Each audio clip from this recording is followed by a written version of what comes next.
So, this one's gonna be again about Tribe of Mentors by Tim Ferriss. And today we're gonna go through unusual habits and also saying, which is apparently something that quite a lot of successful people are doing relatively often, at least, but I'm not quite sure about that, I really am not, because I kind of feel like that. I really have a funny feeling that most often they are in the yes business and not really in the no business. But, we are gonna see, we are gonna see what it is gonna be, if it is gonna be like, okay, no, if it's gonna be like yes, if it is like just something in between, we are gonna see. But yeah, more after the intro. As always. And I'm pumped for this episode. I really am. I kind of have a funny feeling that most often that when I'm recording on the weekends, that it is just way better. Or if it do just know what to talk about. This could also be a part of it, because if I don't know what to talk about, then it is something completely different. But yeah. With that being said, hello and welcome back to the next episode of the Self-Development with Tactics podcast. And I am happy to record this episode. Have I actually said it twice now? The introduction? I'm not quite sure. But yeah, let's actually, wow. It's already there, This is a great reason to start right ahead without losing any time. All the links that are necessary should be down in the description or in the show notes if you are on the podcast. So please look it up. And if you're searching for something that is not in the description or in the show notes, then please hit me up on social media. These links should definitely be down in the description. And I'm going to reply to you as just fast as I can, which is probably going to be like, a few minutes. Now, sometimes it can take an hour or something, it depends on the day. It depends on if I'm in school or not and just those things. But yeah, so as you can see, unusual habits, which is the 7th chapter that we're going to go through. And I think it's 11, so it's just going to be quite some time that we're going to just spend here, I guess. So yeah, what is an unusual habit or an absurd thing that you love? Even the best in the world are human, and here is a few unusual habits they love. The first one is from Adam Anderson. Gets endless delight ambushing, which is quote-unquote, unsuspecting strangers with random acts of kindness. For example, after ordering my iced latte, I'll give the barista a $20 bill and tell him to comp the person after the person behind me for whatever he or she wants, and to give that person the change as well. Which is, by the way, something that I've really enjoyed. Like, it is one of these things that I would not have been thinking about to do. Not just because I'm a fucking asshole or something, just because, I don't know, it must feel so good. It is also one of the reasons why I really like to just be on Reddit and also just make the YouTube videos, because I'm having the hope that I'm gonna be able to help somebody. And it is something that I've just really noticed. When I'm just around on Reddit, trying to help some people, and then if I'm actually able to help them, it feels amazing. It really does feel amazing, Just, I don't know, what about making money? I haven't been making any money in the past year, and I've been working on this just really fucking hard. But it just really feels good if I'm able to just help somebody.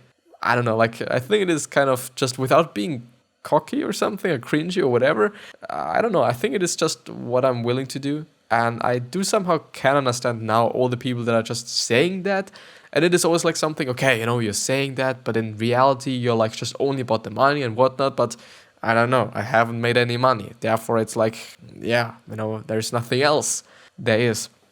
But, it feels amazing. It really feels amazing. And it is also one of the reasons why I'm just recently talking about just helping other people, because we can. Because we really can. Just going onto Reddit and just helping some people, it is like something that's pretty easy, you can do that as well. And it's it takes you a few minutes, and it's going to be a small step for you, but it's probably going to be a huge step for the other person, Just think about it in that way, or in this way. It's going to change things quite immediately, I guess. But the second one is Greg Norman. Brushes his teeth standing on one leg, alternating each time. It is great for your legs, core, and stabilization. It is something that I was also forced to do by my, not psychotherapist, but it's like, is this physiotherapist or whatever? Like the one that is just caring about your body. I'm talking about this one. And he also told me that I should alternate my legs, or alternate standing on one leg. And it depends on where I'm brushing my teeth. Like if I'm brushing my left top teeth, then I would have to, but I don't know if it is like, I don't remember, because it's been like, I don't know, 2 years since then, but when I'm brushing my left top teeth, I should be standing on my right leg, and I should be having my left leg just behind me, like just in such an angle, like that I'm just having it behind me. But if it is like vice versa, or if it is like the left one, so the left bottom teeth, then I should be standing on my right foot, but having my left foot just straight in front of me. Quite. Not like just 90 degrees, but like just in front of me, not behind me. Basically, if you can just tell what I'm talking about. I'm not quite sure about that. The third one, Liv Boeree. It is Livboeree. Likes to pluck the hairs one by one instead of shaving her legs. It has been my favorite form of meditation for many years. Takes forever, but it is the most effective way for me to get into a quiet mind state. Which is like, on one hand, like, okay, it's fucking great that you've been able to recognize that, that it is something that helps you really a lot. But on the other hand, I have to say, like, it takes a fucking lot of time. And it's probably also not going to be that, it's probably going to hurt a little bit as well. But I'm not quite sure about that, I am not really. The fourth one is Gabor Mate, or Mate, tries to seduce his wife with a Hungarian accent. The seduction is occasionally successful, the accent not so much. Whitney Cummings loves lying down in dirt. There's something very liberating about being dirty, because then you don't have to worry about getting dirty. Which is, by the way, something that I really can feel with. I can really feel with her, because I don't know, like, I don't like to be dirty, some sort of. I really don't like that. I'm not really just like, okay, if I'm just eating something and then I'm having like a little bit of a dirty hands or whatnot, it is something that I can live with. Like, there's some people that really hate that. And I can understand that as well, by the way. So if you're such a person, then it's totally fine. Like, it is you and you are fine. And the thing is, like, I don't just really like to be dirty. Like, it is something that I do not really like. But I guess if I would be just really fucking dirty, it would be something pretty amazing, because then I wouldn't actually have to worry about getting dirty, as she says as well. I can really feel with that, But how are you thinking about that, Let me actually tell. Let me know in the comments and or just on social media, if you want to hit me up. I'm really happy to reply to you and also kind of help you with something that I'm able to help you. If it is something self-development related or design related, then I should be able to help you, I guess. But yeah, so try it. Maybe it works, maybe it does not work. It depends. It also heavily depends on the question. The sixth one is Steve Yvertson. Loves launching big homemade rockets with his kids. Caroline Paul loves detangling necklaces, and Bram Cohen is a published inventor of mechanical puzzles.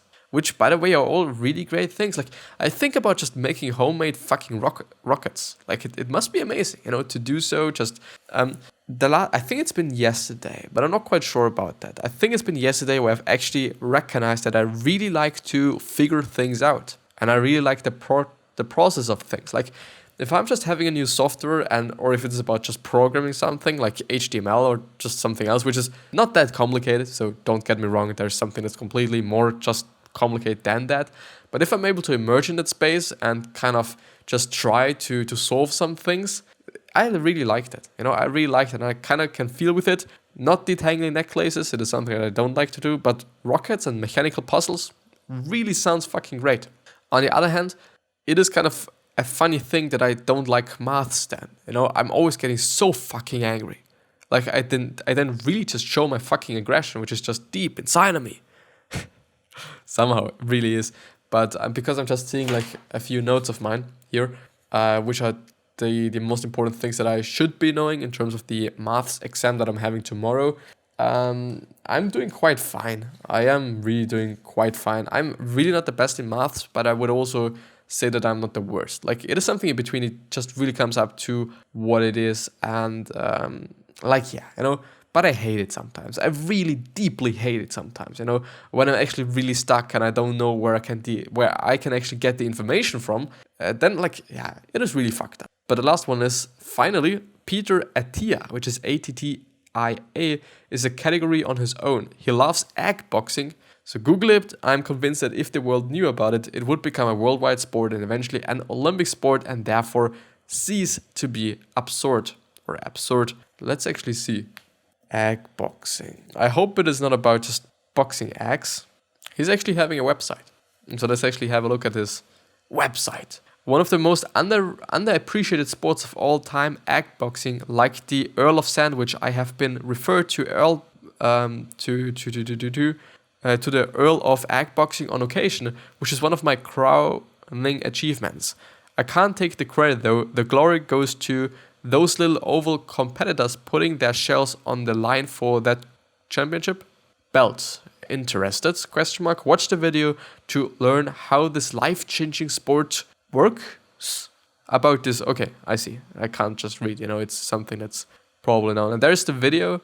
I hope you can show it. I hope that it's actually 7 minutes long. I might be linking it down in the description if I'm not forgetting about it, but I'm probably gonna forget about it. So please just look up Peter Attia, and then just there's gonna be a link, and in order that there's just gonna be the video, and you're gonna have a look at it if you want to, and then you know what egg boxing is all about. But I just want to see the fucking egg boxing now, please tell me. Okay, he's just basically cracking some eggs into a bowl. Because I actually have to kind of translate that for all the podcast listeners. He's doing that. The thing is, but the funny thing is that he's cracking them eggs with each and another, which means that he's taking 2 eggs and he's punching them together, which creates a crack, which is opening them, kind of obviously. Let's say, is there something else that he's doing? No. I see. I mean, because there's some tweets there, and the egg boxing champ took a bow at 110 victories. Nobody wanted to eat the egg either, out of respect or perhaps caution. So I guess, if I'm not quite sure about it, you're gonna take 1 egg and you're gonna just basically crack them with each and another, and the one that is not breaking is gonna be the champion in the end. I guess, this is what I'm seeing there, which is actually something that's not too bad, it's not too crazy actually, like it's totally fine. But the 8th one is saying no. In the last 5 years, what have you become better at saying? What have you become better at saying no to? Distractions, invitations, etc. Saying no is tough for everyone. However, it seems the most successful people say no. To almost everything, which I'm quite not sure about. I do really believe that they are just also taking their chances. But yeah, the first one is actually Gary Vaynerchuk, or Gary V. Incredible person. Like, I am just really grateful. Like, the podcast and the YouTube video and everything that I'm doing on social media is predicated to him just pounding it into my fucking head. That's fucking it. He's the only reason why I started to do that. He's the only reason why I'm doing it right now. And I guess it's been one of the most amazing things that I ever did in my life, or I've ever started in my life, besides doing sports on a regular basis and eating healthy, I would say. But it's just amazing. It's just amazing what I've been able to learn. By the way, I think the next episode is going to be more like me learning as well, because I kind of feel like initially I've also started the podcast in this way, like going through articles, going through things, reading things, just because I also had the need to learn some things, because I also wanted to learn some things. But yeah.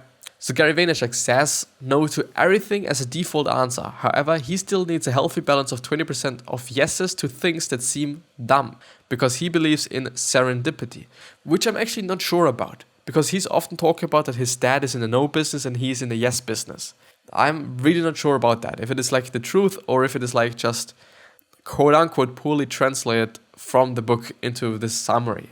But yeah, The second one is Aisha Tyler also says no to everything that doesn't energize her personally or creatively. There is a quote, but I don't know by whom it is. I'm really sorry about that. But he says, I think it's been a he or a she, I'm not quite sure. When there's something and you're not feeling like, fuck yeah, I'm gonna do that, then it's probably gonna be a no. Like, if somebody's coming up to you, do you want to be just on my wedding or something? No, okay, it's like a little bit of a fucked up situation. Do you want to have my boat? And you feel like, I'm not quite sure, then don't do it. But if you feel like, fuck yeah, I'm gonna just fucking have that boat, even though there's a lot of fucking debt on it or something, don't fucking know, then you're gonna just take it, It's the fuck yeah method, I guess. The third one is Salmon and Nosrat say, the more clear I am about what my goals are, the more easily I can say no. I would say so. I deeply would say so. The fourth one is Richa Kanda have become better at saying no to things and people that drain her energy, which is something that you have to do as well. Like if you feel like, okay, this person is just gonna drain my fucking energy, don't just limit the time with them. It's not worth it. It's not worth kind of the quick pleasure, I guess, or the short-term pleasure maybe. But yeah. The fifth, for Veronica Belmont, her downtime is just as valuable as her uptime. When someone asks her for anything during her free time, she says, "Oh, that's my binge-watching Netflix time. I'm sorry." And the last one is Steven Pinker says, "No to emails from strangers or distant acquaintances who seek time-consuming favors, often leveraging his influence and power." Yeah, I can understand that. Like, if you can truly notice that this person is just only willing to gain your influence and just get something off of your power and whatnot, like, and it's only time consuming for you and there's no just return of or on investment. I've actually recognized yesterday it's return on investment thanks to Christo and the future or of the future. But yeah, amazing channel, by the way, for all the graphic designers that might be listening to this. Please check out Christo and the Christo on social media, or actually on Instagram, LinkedIn. It's Christo. It's amazing. It's really amazing sources and or resources for graphic designers that are willing to just gain some clients and whatnot. Like, it truly is good, and he's truly making good content, and also the future is truly making good content. To kind of end this episode here, I think it is, at least at my point of view, like, this is something that I'm seeing with myself. I really am in a no business. It might be something that's good. It might also be something that's bad. I'm really not quite sure about that at this point in time. I really am not. But I'm seeing that I'm really often in the no business. And I kind of have a feeling that it shouldn't be the case. I have a feeling that I should be in the yes business a lot more. Because I'm actually always saying no to everything. Whatever it might be about, I'm saying fucking no. Which is not good. Which really is not good in the end. Because, I don't know, there's going to be probably a lot of opportunities that are gone. Just because I'm always saying no. Especially to those things that I'm not really just... Especially to those things that I'm not really, like, familiar with. Like, if it is something new, and I kind of feel like, well, I don't know if it's going to be cool, then it's probably going to be a no. But it shouldn't be the case, because most often I see that when I'm then actually doing this thing, whatever it might be, whether it might be like, I don't know, going on a trip or something else, that it is really fucking cool in the end. So I don't know, like, this is something to look out for, I guess. It is something to actually learn from my mistake. Really, learn from my mistake. Just try out more stuff to see if it is actually cool or not, But yeah, but definitely say no to those things that are only going to drain your energy, that are only going to do harm to you, and that are only just not going to be good for you. Just really do so. I highly suggest it, and I highly advise you to do so, because why not, You would be wasting quite a lot of time by just doing things that you actually don't like, that are just really useless for you and for your goals and for the things that you're willing to achieve and do. But yeah, it is what it is. Sometimes it is what it is. Like, sometimes there are some things that we just have to do. Like, if your brother is asking you, like, do you want to be on my wedding? Sure, you should be there. But I would also say that you also like to be there as well, Unless there's something that's really just important. But, like, then it is about preferences, If it is about, like, either work or family, yeah, you have to choose, between. But also kind of think about the fact that the wedding is probably going to be just a once-in-a-lifetime chance to be there. On the other hand, like, if it is some business deal, I don't know if it's going to be a once-in-a-lifetime chance.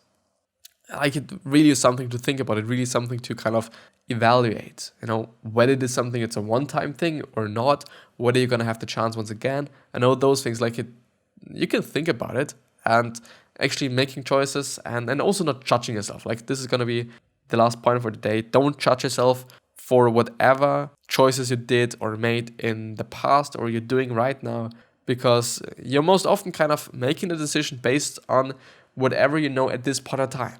And whatever you know at this point in time is what you know at this point in time. If you know something better, or if you know more just after that point in time, then yeah, okay, you just still made this decision based on these things that you knew at this point of time. Quite is what it is, It is what it is. But yeah, this is going to be the end of the episode. thank you very much for listening and or watching. I've really enjoyed it, today. I kind of feel like that when I'm sleeping enough, I really feel good recording the episode, and also especially in the morning. I kind of feel like recording in the morning is a little bit better than recording like in the evening. I don't know why. Maybe it's because of stress. Maybe it's because of like, I kind of feel like I do just have to hurry up and just get everything done and whatnot. But yeah, I'm going to see you the next time. I at least hope. So I wish you the best health, happiness, and also success. And I also hope that you're going to remind yourself and you're going to be remembered, which basically means your legacy. Which means that you're just going to be a nice person by doing nice things. Which can work, but also cannot work, because there are many people on this planet, and there's still going to be some people that don't like you. 3 other questions that I'm having for you is, why are you here? What are you trying to change? And what is bothering you the most? These 3 can show you your purpose and also some business ideas, so look out for them. I'm going to see you the next time. I at least hope.